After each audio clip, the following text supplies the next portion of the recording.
Hoy hice una prueba en la congregación de Punta Alta. Me parece que si la hago acá ya muchos conocen la respuesta. Si yo pido que ustedes me nombren atributos de Dios, características de Dios, ¿cuáles nombrarían? Amor, ¿sí? Justicia, paciencia, gozo, paz. Y ahí apareció. Me quemó el final. No, fíjate que, sí, o sea, las características, los atributos de Dios que todos tenemos presentes son esos, ¿eh? La justicia, el amor, y son verdaderos atributos gloriosos de Dios. Y hay tantos, tantos. Pero el gozo no se menciona tanto. El gozo de Dios, en realidad, es algo que casi se ignora por completo. De hecho, la idea que la mayoría de las personas tienen es la de un Dios con el ceño fruncido, podríamos decir, ¿no? Un Dios enojado. Y de hecho, la Escritura dice que Dios odia el pecado y que está enojado con los pecadores. Lo leemos en el Salmo 7:11, dice: Dios es justo y Dios está airado contra el impío todos los días. Está airado, enojado, ira. La ira de Dios está sobre los impíos, sobre los pecadores. Esto es una realidad y la Escritura lo dice.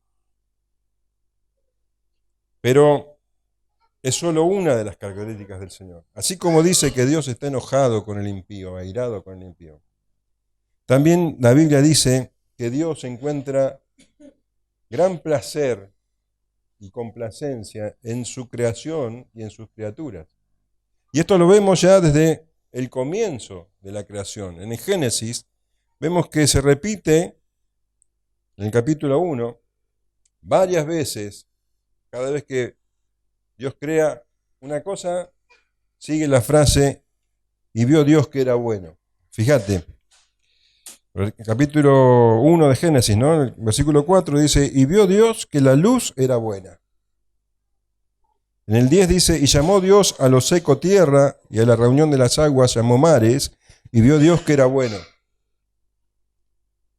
El 12: produjo pues la tierra hierba verde, hierba que da semilla según su naturaleza, y árbol que da fruto, cuya semilla está en él según su género, y vio Dios que era bueno. En el 17 dice: y las puso Dios en la expansión de los cielos para alumbrar sobre la tierra, y para señorear en el día y en la noche, y para separar la luz de las tinieblas, y vio Dios que era bueno. En el 21 dice: y creó Dios los grandes monstruos marinos y todo ser viviente que se mueve, que las aguas produjeron según su género, y toda ave alada según su especie, y vio Dios que era bueno. En el 25, hizo Dios animales de la tierra según su género, y ganado según su género, y todo animal que se arrastra sobre la tierra según su especie, y vio Dios que era bueno. Y finalmente en el 31 dice: y vio Dios todo lo que había hecho, y he aquí que era bueno en gran manera, y fue la tarde y la mañana del día sexto. Vio Dios que era bueno. Esto quiere decir que Dios terminaba de hacer algo, lo contemplaba y se alegraba en eso, se gozaba en eso. Cuando vos terminás de hacer algo, no te quedás después mirándolo y decís: qué lindo, estoy satisfecho de haberlo hecho. A mí me pasa. Cuando hago algo en madera, después al día siguiente vuelvo y lo miro y digo: qué lindo, qué alegría de haberlo hecho. Es placer, es gozo. Y Dios se goza en su creación. Y vos sabés que Pablo dice esto. En 1 Timoteo 1:11 habla de esta característica del Señor. 1 Timoteo 1:11 dice, según el glorioso evangelio del Dios bendito que a mí me ha sido encomendado. La palabra bendito es Makarios en griego y se traduce como bienaventurado, como feliz, como dichoso. Bienaventurados los pobres en espíritu, bienaventurados los misericordiosos. Es esa palabra, Makarios, felices, dichosos. Entonces, aquí Pablo está hablando de esa característica de Dios. Dios feliz, Dios dichoso, Dios gozoso. Y ese gozo se manifiesta en la creación. Por eso cuando leemos el Salmo 65:8, por ejemplo, dice, tú haces alegrar las salidas de la mañana y de la tarde. En el versículo 11 dice, tú coronas el año con tus bienes y tus nubes destilan grosura, destilan sobre los pastizales del desierto y los collados se ciñen de alegría. Se visten las manadas los llanos y los valles se cubren de grano, dan voces de júbilo y aún cantan. La creación muestra ese gozo, ese deleite de Dios. Cuando vos ves los campos llenos de fruto, de flores, o los trigales maduros, ahí se ve el deleite, el gozo de Dios. El Salmo 96:12 dice, regocíjese el campo y todo lo que está en él. Entonces todos los árboles del bosque rebosarán de contento. Dios es un Dios de gozo y es la fuente del gozo. Así como Dios es la fuente de la misericordia, es la fuente de la gracia, del amor, también es fuente de gozo. Y así leemos en Nehemías 8:10, porque el gozo de Jehová es vuestra fuerza.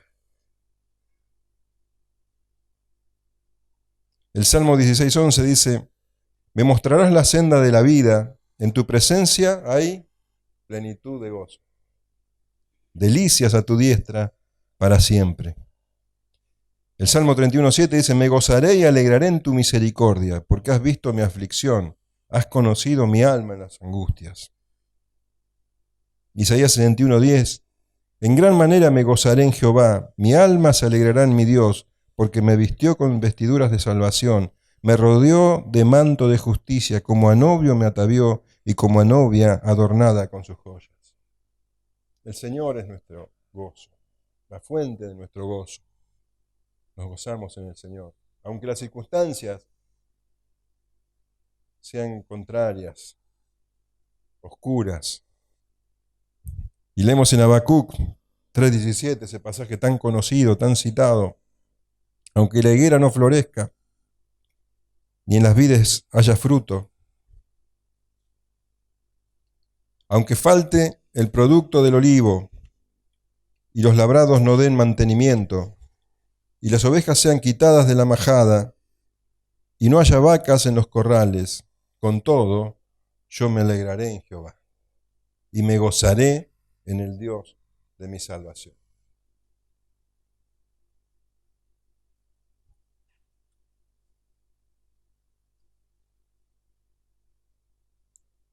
En el cielo hay gozo perpetuo, y los que habitan el cielo están llenos de gozo.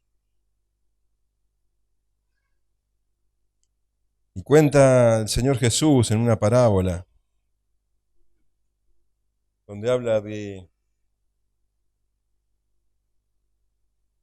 los talentos, que el Señor le dice a los siervos fieles, y lo leemos en Mateo 25:21, y su Señor le dijo, bien, buen siervo y fiel, sobre poco has sido fiel, sobre mucho te pondré, entra en el gozo de tu Señor. Y Apocalipsis dice que cuando el Señor vuelva y establezca toda su justicia, y que estén ahora la tierra nueva y los cielos nuevos, Dice, enjugará Dios toda lágrima de los ojos de ellos, y ya no habrá muerte, ni habrá más llanto, ni clamor, ni dolor, porque las primeras cosas pasaron. Nos espera entonces el gozo perfecto y eterno con nuestro Señor. Él es nuestra fortaleza, su gozo es nuestra fortaleza. Dios es Dios de gozo. Y Dios es Padre, Hijo y Espíritu Santo. Padre, Hijo y Espíritu Santo son Dios de gozo. Y el Señor Jesús, dice Pablo, se despojó a sí mismo cuando se hizo hombre. Y entre esas cosas que se despojó, también está esto. Y en su vida terrenal, lo que marcó esa vida terrenal fue la tristeza. El profeta Isaías dijo de él, y lo leemos en el capítulo 53, versículo 3, despreciado y desechado entre los hombres, varón de dolores, experimentado en quebranto. El Señor Jesús lloró delante de la tumba de Lázaro, lloró delante de Jerusalén, porque no quiso venir. Él los llamaba como una gallina a sus pollitos y ellos no quisieron, dice.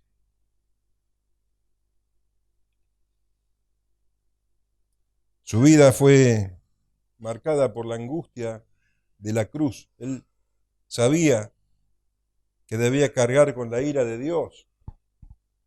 Y esto lo llenaba de angustia. Y así lo menciona Lucas 12:50. Dice, de un bautismo tengo que ser bautizado. ¿Y cómo me angustio hasta que se cumpla?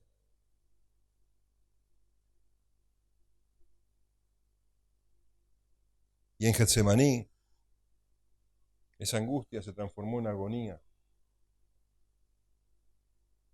Y leemos en Mateo 26:37, y tomando a Pedro y a los dos hijos de Zebedeo, comenzó a entristecerse y a angustiarse en gran manera. Entonces Jesús les dijo, mi alma está muy triste hasta la muerte. Lucas cuenta que su sudor era como gotas de sangre. Tanta era su agonía, su tristeza, que llegó al máximo allí en la cruz, cuando debió verdaderamente cargar con la ira de Dios. Y dice en Mateo 27:46, Dios mío, ¿por qué me has abandonado? Dios Hijo sintió por primera vez en la eternidad el abandono de su Padre. El autor de Hebreos dice que esto el Señor lo soportó porque miraba hacia adelante. Hebreos 12:2 dice, puesto los ojos en Jesús, el autor y consumador de la fe, el cual por el gozo puesto delante de él sufrió la cruz, menospreciando el oprobio, y se sentó a la diestra del trono de Dios. Dejó el gozo y él sabía que el gozo estaba después de la cruz.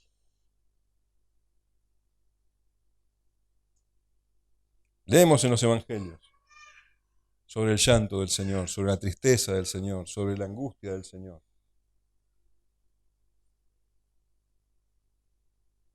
Y mencionan en los evangelios una sola ocasión en la que el Señor se regocijó. Y es precisamente esta que vamos a leer ahora, cuando regresaron los 70. Lucas 10, 21 al 24.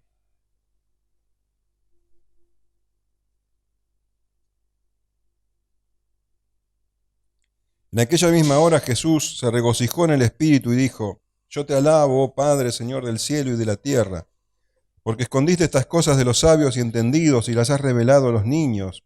Sí, Padre, porque así te agradó. Todas las cosas me fueron entregadas por mi Padre, y nadie conoce quién es el Hijo sino el Padre, ni quién es el Padre sino el Hijo, y aquel a quien el Hijo lo quiera revelar. Y volviéndose a los discípulos les dijo aparte, bienaventurados los ojos que ven lo que vosotros veis, porque os digo que muchos profetas y reyes desearon ver lo que vosotros veis y no lo vieron, y oír lo que oís y no lo oyeron. Los 70 entonces habían regresado de la misión que el Señor les había encomendado, y cuenta Lucas que llegaron llenos de gozo y asombrados, porque dice que hasta los demonios se sujetaban en el nombre del Señor. Y el Señor se gozó con ellos, pero les aclaró, cuidado porque hay un motivo mucho mayor por el cual ustedes deben gozarse. Vamos a leerlo, Lucas 10, 17 al 20. Volvieron los 70 con gozo, diciendo, Señor, aún los demonios se nos sujetan en tu nombre. Y le dijo, yo veía a Satanás caer del cielo como un rayo. He aquí, os doy potestad de hollar serpientes y escorpiones y sobre toda fuerza del enemigo, y nada os dañará. Pero no os regocijéis de que los espíritus se os sujetan, sino regocijaos de que vuestros nombres están escritos en los cielos. Estos 70 hombres sencillos, comunes y corrientes, de los cuales ni siquiera conocemos los nombres, conocieron el gozo del Señor. Ellos habían escuchado el Evangelio y habían creído. Eran tierra fértil. Y estuvieron dispuestos a dejarlo todo por el Señor. A morir al yo. Entendieron lo grave que es el pecado que había en ellos. Se arrepintieron delante de Dios.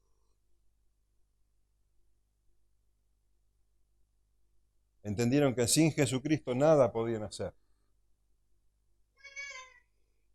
Y dieron fruto. Y volvieron gozosos, porque fueron fieles en su misión. Y el Señor se regocijó aún más que ellos. En aquella misma hora Jesús se regocijó en el Espíritu y dijo, yo te alabo, oh Padre, Señor del cielo y de la tierra, porque escondiste estas cosas de los sabios y entendidos y las has revelado a los niños. Sí, Padre, porque así te agradó. Se regocijó en el Espíritu. La Nueva Traducción Viviente dice, Jesús se llenó del gozo del Espíritu Santo. Estaba lleno del Espíritu Santo, lleno del gozo del Espíritu Santo. Encantado de alegría, dicen otras traducciones. Y este gozo, completamente espiritual, lo llevó a alabar a su Padre. Él no dice Padre nuestro, porque él tenía una relación completamente especial con Dios. Él decía que Dios era su Padre, y esta afirmación hacía que los judíos lo consideraran un blasfemo. Eso lo leemos en Juan 5:18. Dice, para esto los judíos aún más procuraban matarle, porque no solo quebrantaba el día de reposo, sino que también decía que Dios era su propio Padre haciéndose igual a Dios. Si él dice que Dios es su Padre, él estaba diciendo que él era igual a Dios.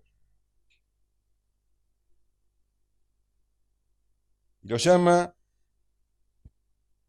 al Padre Señor del cielo y de la tierra, lo que indica que Dios es el soberano de todo, que todo está rendido al señorío de Dios, que nada se escapa de su perfecta voluntad. Y justamente por eso es que el Señor se goza y lo alaba, porque se estaba cumpliendo la perfecta voluntad de Dios, el plan determinado por Dios. Porque dice que Dios había escondido estas cosas de los sabios y entendidos y las había revelado a los niños. Esto quiere decir que todo el rechazo y la oposición que había recibido el Señor Jesús en su ministerio, ya llevaba 2 años y medio de ministerio, faltaban solo 6 meses para la cruz. Toda esa oposición que él recibió y todavía la que iba a recibir, no se escapaba del propósito de Dios. Al contrario, todo estaba dentro del perfecto plan divino. El Señor se gozó porque se estaba cumpliendo ese plan. Él había determinado de manera soberana quién entendería y quién no entendería. A quién revelaría estas cosas y a quién no. Solamente sus elegidos podían discernir estas cosas, dice. Te alabo, oh Padre, Señor del cielo y de la tierra, porque escondiste estas cosas. Estas cosas son todas aquellas que el Señor Jesús estaba manifestando con su venida. Su persona, en primer lugar, su deidad, su mensaje de salvación y todas sus obras milagrosas que solamente podían provenir de Dios. Estas cosas estaban escondidas para los sabios y entendidos, pero les era revelada a los niños. Los sabios entendidos eran, bueno, todos aquellos religiosos de Israel, los escribas, los fariseos, los sacerdotes, aquellas personas que deberían haberse regocijado cuando el Señor Jesús apareció, que deberían haberlo recibido con honor, sin embargo lo rechazaban. Eran sabios y entendidos en su propia opinión, sabios entendidos en sabiduría humana, pero con esa sabiduría nunca iban a entender las cosas del reino. A estos sabios entendidos el Padre les esconde las verdades espirituales,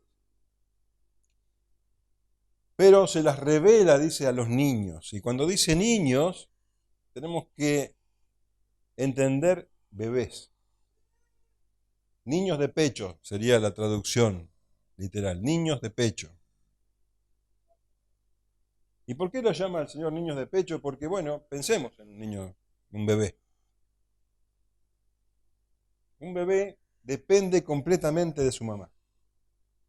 No puede hacer nada sin ella.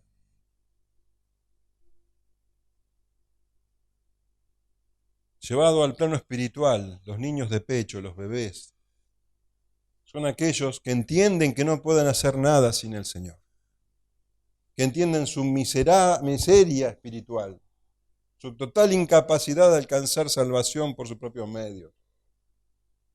En Mateo el Señor los llama pobres de espíritu. A estos, a los que saben que son espiritualmente miserables, que sin el Señor nada pueden hacer, a estos el Señor les revela. Estos son los niños de pecho. El profeta Isaías lo anunció. Lo leemos en el capítulo 57, versículo 15 de Isaías. Porque así dijo el alto y sublime, el que habita la eternidad y cuyo nombre es el Santo. Yo habito en la altura y la santidad, y escuchá, y con el quebrantado y humilde de espíritu, para hacer vivir el espíritu de los humildes y para vivificar el corazón de los quebrantados. Estos son los niños. Y el apóstol Pablo lo describió claramente en su carta a los Corintios, en la primera carta a los Corintios. desde el versículo 18, del capítulo 1, hasta el final. Vamos a leerlo. Porque la palabra de la cruz es locura a los que se pierden, pero a los que se salvan, esto es a nosotros, es poder de Dios. Pues está escrito, destruiré la sabiduría de los sabios y desecharé el entendimiento de los entendidos. ¿Dónde está el sabio? ¿Dónde está el escriba? ¿Dónde está el disputador de este siglo? ¿No ha enloquecido Dios la sabiduría del mundo?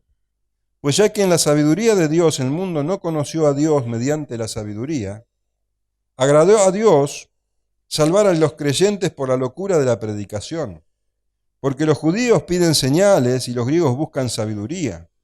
Pero nosotros predicamos a Cristo crucificado, para los judíos ciertamente tropezadero, y para los gentiles locura, mas para los llamados, así judíos como griegos, Cristo, poder de Dios y sabiduría de Dios. Porque lo insensato de Dios es más sabio que los hombres, y lo débil de Dios es más fuerte que los hombres.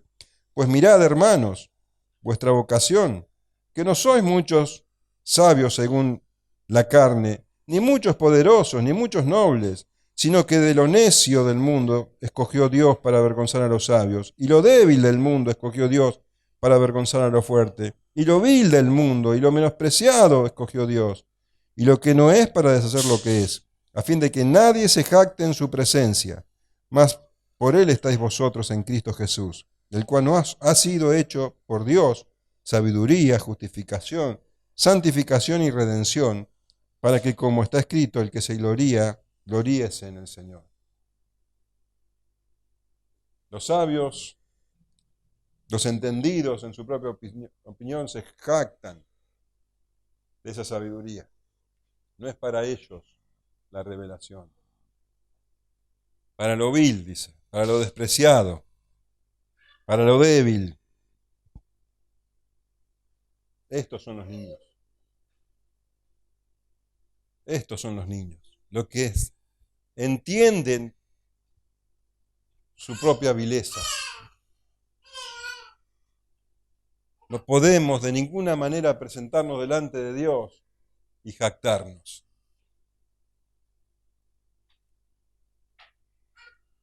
Los que entienden eso es porque Dios se lo ha revelado. Así le agradó al Padre, dice la Escritura, y así lo hizo. Todas las cosas me fueron entregadas por mi Padre, y nadie conoce quién es el Hijo sino el Padre, ni quién es el Padre sino el Hijo, y aquel a quien el Hijo lo quiera revelar.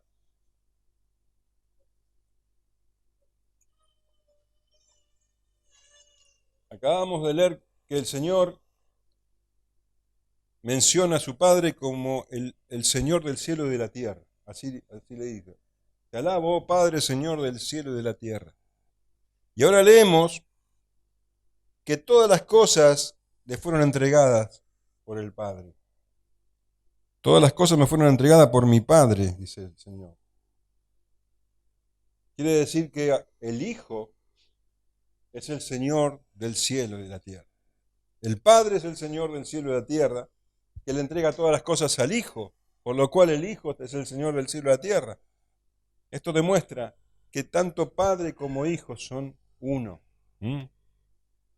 Como dice el Señor en Juan 10:30, el Padre y yo somos uno somos. Y dice, nadie conoce quién es el Hijo sino el Padre, ni quién es el Padre sino el Hijo. El conocimiento mutuo que tenían es algo que nadie puede penetrar. La relación, conocimiento quiere decir relación íntima. La relación que ellos tienen es completa unidad. Nadie los conoce como ellos se conocen. Y nadie sabría quién es el Hijo si el Padre no hubiera determinado que el Hijo viniera al mundo para revelarse. Y nadie puede conocer al Padre si el Hijo no se lo revela. Así dice el Señor Jesús. 。 . 。 . 。 . . . . . . . . . . . . . . . . . . . . . 。 . . . . . . . 。 . . . 。 . . . 。 . . 。 . 。 . . 。 . . 。 . 。En Juan 1:18 dice, a Dios nadie le vio jamás. El unigénito Hijo que está en el seno del Padre, Él le ha dado a conocer. En Juan 14:6, Él dice, yo soy el camino y la verdad y la vida. Nadie viene al Padre sino por mí. Si me conocieseis, también a mi Padre conoceríais. Y desde ahora le conocéis y le habéis visto.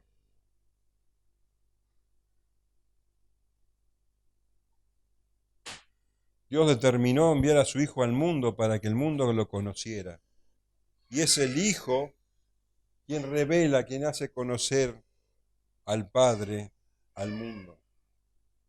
Y vos fíjate que también en el versículo anterior leíamos que el Padre revela las cosas, todas las cosas, al que quiere. Y ahora leemos que el Hijo revela al Padre a quien quiere. Padre e Hijo son uno. Este es uno de los pasajes más claros sobre la deidad del Señor Jesucristo. Dios determinó antes de la fundación del mundo a quién iba a revelar estas cosas y a quién. A los niños, dice, a lo vil del mundo.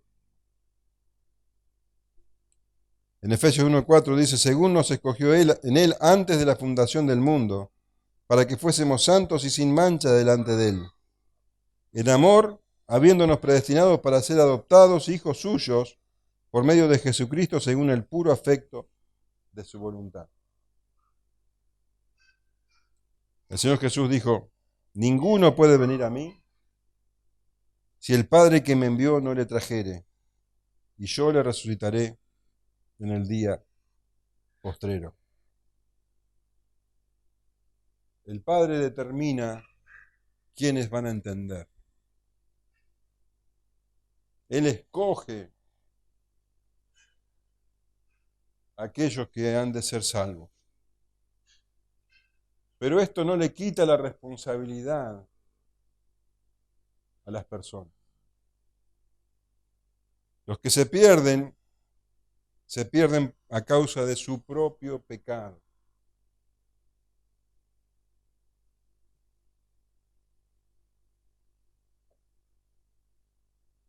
Mateo cuenta en el pasaje paralelo que inmediatamente después que el Señor Jesús pronunció estas palabras que estamos estudiando, hizo un llamado para todos los hombres. ¿Entendés lo que quiero decir? El Señor alabó al Padre por estas cosas e inmediatamente después, lo lees en Mateo sí, capítulo 11, inmediatamente después de alabar al Padre por haber dado este entendimiento a sus niños, y no a los sabios y entendidos, inmediatamente después hace un llamado a todos los hombres.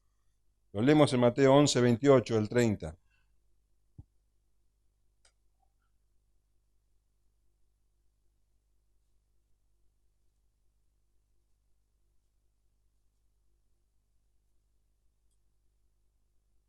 Mateo entonces, capítulo 11, después de alabar al Padre, de regocijarse en el Espíritu, porque reveló estas cosas a los niños y no a los sabios entendidos, el Señor dice, venid a mí todos los que estáis trabajados y cargados, y yo os haré descansar. Llevad mi yugo sobre vosotros y aprended de mí, que soy manso y humilde de corazón, y hallaréis descanso para vuestras almas, porque mi yugo es fácil y ligera mi carga. El Señor invita a todos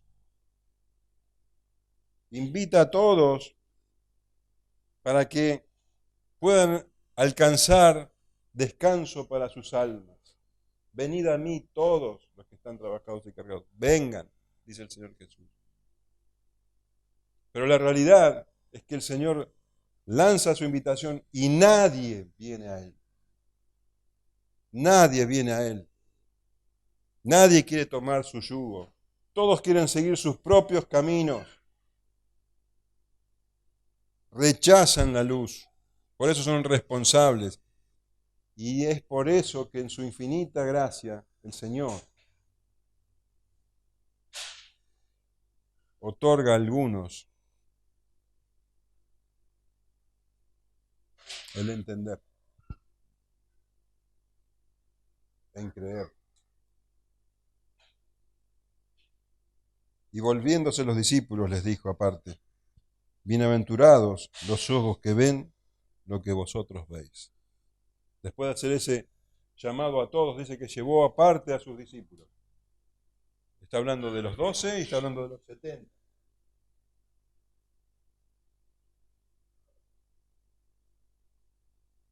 Y les dijo aparte, bienaventurados, macarios, dichosos, felices, gozosos, los ojos que ven lo que vosotros veis. Benditos, felices, los que puedan ver. Porque os digo que muchos profetas y reyes desearon ver lo que vosotros veis, y no lo vieron, y oír lo que oís, y no lo oyeron. Los profetas del Antiguo Testamento, los reyes, como David, del Antiguo Testamento, anhelaron ver el cumplimiento de sus profecías y no lo vieron. Y Pedro habla de esto en la primera carta, versículos 1, capítulo 1, versículos 10 en adelante. Dice así, los profetas que profetizaron de la gracia destinada a vosotros, inquirieron y diligentemente indagaron acerca de esta salvación, escudriñando qué persona y qué tiempo indicaba el Espíritu de Cristo que estaba en ellos, el cual anunciaba de antemano los sufrimientos de Cristo y las glorias que vendrían tras ellos. A esto se les reveló que no para sí mismos, sino para nosotros administraban las cosas que ahora os son anunciadas, por los que os han predicado el Evangelio por el Espíritu Santo enviado del cielo. Cosas en las cuales anhelan mirar los ángeles. Los profetas inquirían, trataban de entender, pero debían dejar para los que vendrían después ese entendimiento. Dice Pedro, no para ellos, no para sí mismos, sino para nosotros. Bienaventurados los que vieron y oyeron. Bienaventurados esos 12 y esos 70 que vieron al Señor Jesús y oyeron sus palabras. Pero cuidado,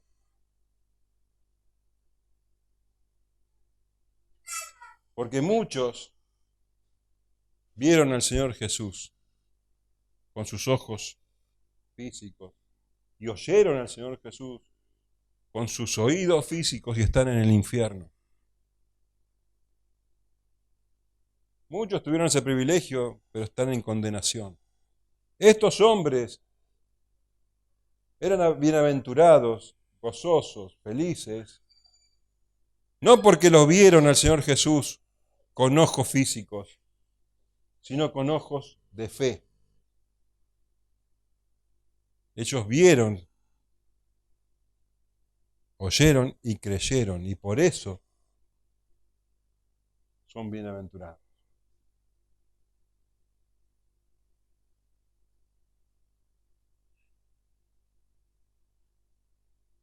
Bienaventurados entre todos los hombres,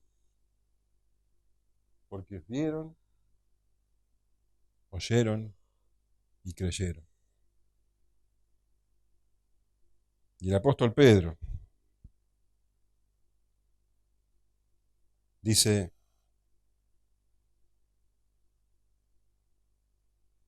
que si vos también viste y creíste con ojos de fe, sos tan bienaventurados como ellos.